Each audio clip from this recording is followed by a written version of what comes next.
Teachers అభ్యర్థులు ఉన్నటువంటి అందరికీ, అలాగే సర్పంచులకు, ఎంపీటీసీలకు, అలాగే ఈ కార్యక్రమానికి విచ్చేసిన మన పత్రికా సోదరులకు, పోలీసు వారికి అందరికీ కూడా నా హృదయపూర్వక నమస్కారములు. మరి మనకి స్వాతంత్రం వచ్చి 76 సంవత్సరాలు కావస్తుంది. ఇప్పటి వరకు కూడా ఆదివాసులు ఇంకా దారిద్ర్య దిగువన మాత్రమే ఉన్నారు. ఎందుకంటే ఆదివాసులకు 1986 వరకు ఒక్క ఉద్యోగం కూడా లేదు. మరి అప్పుడు ప్రభుత్వాలు లేవా? అప్పుడు కూడా ప్రభుత్వాలు పాలన సాగించాయి కదా, మరి ఎందుకు ఉద్యోగాలు తీయలేదు? ఈ సోదు కబుర్లు, జీవో నంబర్ 3 ఇచ్చేసాం అని చెప్పేసి 100% ఇచ్చేసామని సోదు కబుర్లు చెప్తున్నారు. అంతకుముందు ప్రభుత్వాలు లేవా? అప్పుడు పోస్టులు ఎందుకు తీయలేదు? అప్పుడు ఈ ప్రాంతంలో స్కూల్స్ ఎందుకు పెట్టలేదు? అప్పుడు కాలేజీలు ఉన్నాయా ఈ ప్రాంతంలో? అప్పుడు స్కూల్స్, కాలేజీలు, హాస్పిటల్స్, వ్యవసాయ భూములు, సాగునీరు ఇవన్నీ ఏర్పాటు చేస్తే ఈ ప్రాంతం ఇప్పుడు రిజర్వేషన్లు అవసరమే లేదు ఈ ప్రాంతంలో.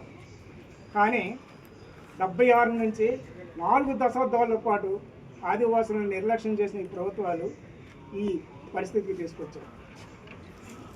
అందుకు బయట వాళ్ళతో ఆదివాసులు ఎవరు కూడా పోటీ పడలేని పరిస్థితి ఉంది. మరి ఈ రోజున తీస్తున్న ఉద్యోగాలు మెగా డిఎస్సిలో సుమారు 1300 ఉద్యోగాలు సుమారు ఆదివాసీ ప్రాంతాల్లోనే ఉన్నాయి. ఇందులో వచ్చే ఉద్యోగాలు కేవలం 30 ఉద్యోగాలు. మరి గత ప్రభుత్వంలోనే మనకు అన్యాయం జరిగింది. అప్పుడు డిఎస్సి తీయలేదు, ఇప్పుడు మళ్ళీ డిఎస్సి తీస్తే ఇప్పుడు గౌరవ ముఖ్యమంత్రి గారు మాట ఇచ్చి కూడా ఈరోజు మెగా డిఎస్సి ప్రకటించి ఆదివాసులు గొంతు కోసే ప్రయత్నం చేస్తున్నారు. ఇప్పుడు చదువుకున్న యువత ఏమైపోవాలి?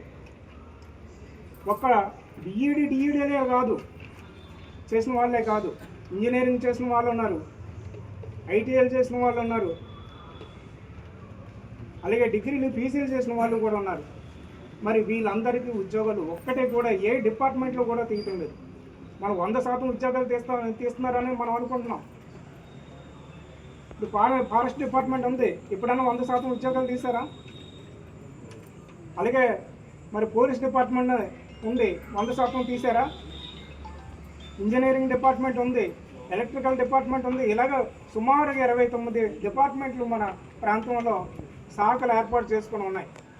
కానీ అందులో ఉద్యోగాలు ఏ ఒక్క ట్రైబ్కి ఇచ్చిన దాఖలాలు.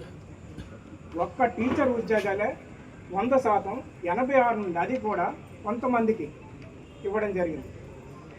ఏదో గిరిజనులను ఉద్ధరించినట్లు, గిరిజనులకు 100% ఉద్యోగాలు ఇస్తున్నట్టు కాకమ్మ కబుర్లు చెబుతూ ఈ రోజున ఈ ప్రభుత్వాలు అడ్డనాటకాలు ఆడటం జరుగుతుంది. మేము ఒకటే చెప్తున్నాం ప్రభుత్వానికి, మన పోరాటం ఆదివాసుల పోరాటం డిమాండ్ కమాండ్ పద్ధతిలోనే ఉంటుంది. ఎవ్వడు కూడా అడుక్కునే పద్ధతి ఉండదు.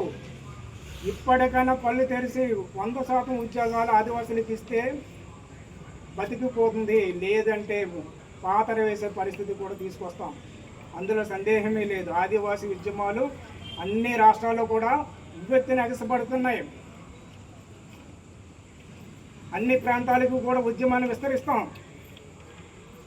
చూస్తూ ఊరుకుంటాం అనుకుంటుందామో అది మాత్రం ప్రభుత్వం కళ్ళు తెరిచి ఇప్పటికైనా సరే ఆదివాసుల హక్కులు, చట్టాలు పరిరక్షణకి కృషి చేయాలి. ఏజెన్సీ ప్రాంతంలో ఉన్నటువంటి 100% ఉద్యోగాలు ఆదివాసులకి ఇవ్వాలి. అలా ఇవ్వని పక్షంలో మాత్రం గుణపాఠం చెప్పడం జరుగుతుంది.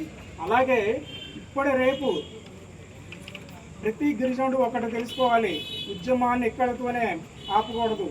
ఎందుకంటే ప్రతి ఒక్కరు కూడా ఖచ్చితంగా ప్రతి గ్రామం నుండి కూడా ఉద్యమానికి మనం కృషి చేయాలి.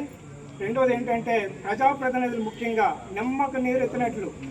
ఎందుకంటే ఎప్పుడు కూడా ఆదివాసీ సంఘాలే రోడ్డు ఎక్కుతున్నాయి, ఆదివాసీ నాయకులే, యువతే మాత్రమే రోడ్డు మీదకి వస్తుంది తప్ప ప్రజాప్రతినిధులు అన్న వాళ్ళు రోడ్డు మీదకి ఎప్పుడు రావటం లేదు.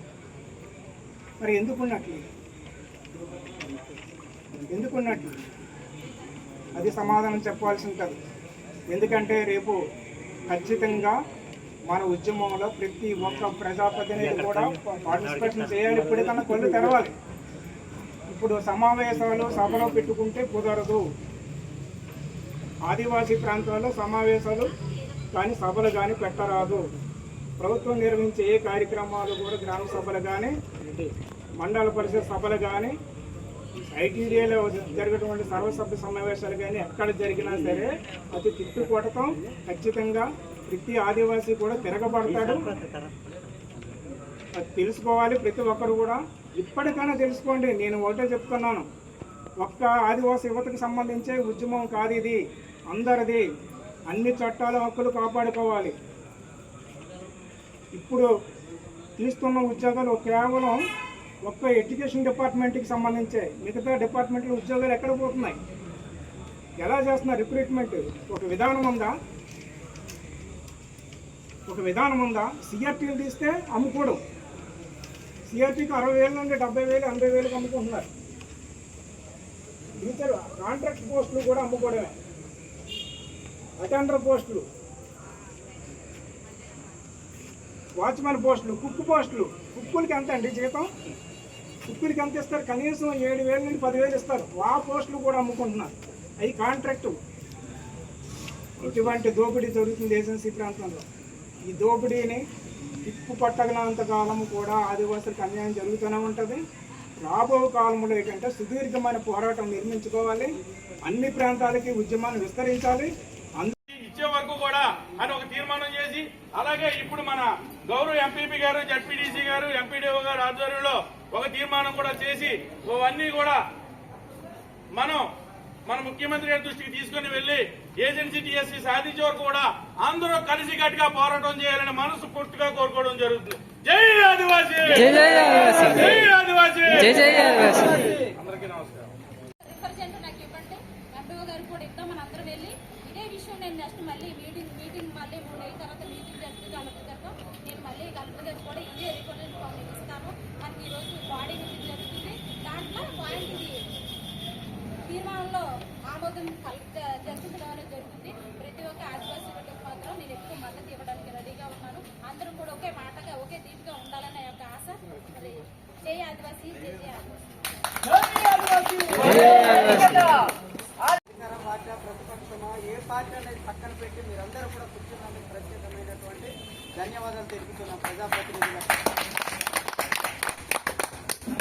ఇలాంటి ఐక్యత లేకపోవడమే ఈ రోజుకి మనం 75 ఏళ్ళు దాటిన మనం 25% అభివృద్ధిలో మనం 20% హక్కులు సాధించుకునే దాంట్లో అమలు చేసుకునే దాంట్లో వెనకబడి ఉన్నామంటే ఇదే కారణం అని మేము అనుకుంటున్నాం.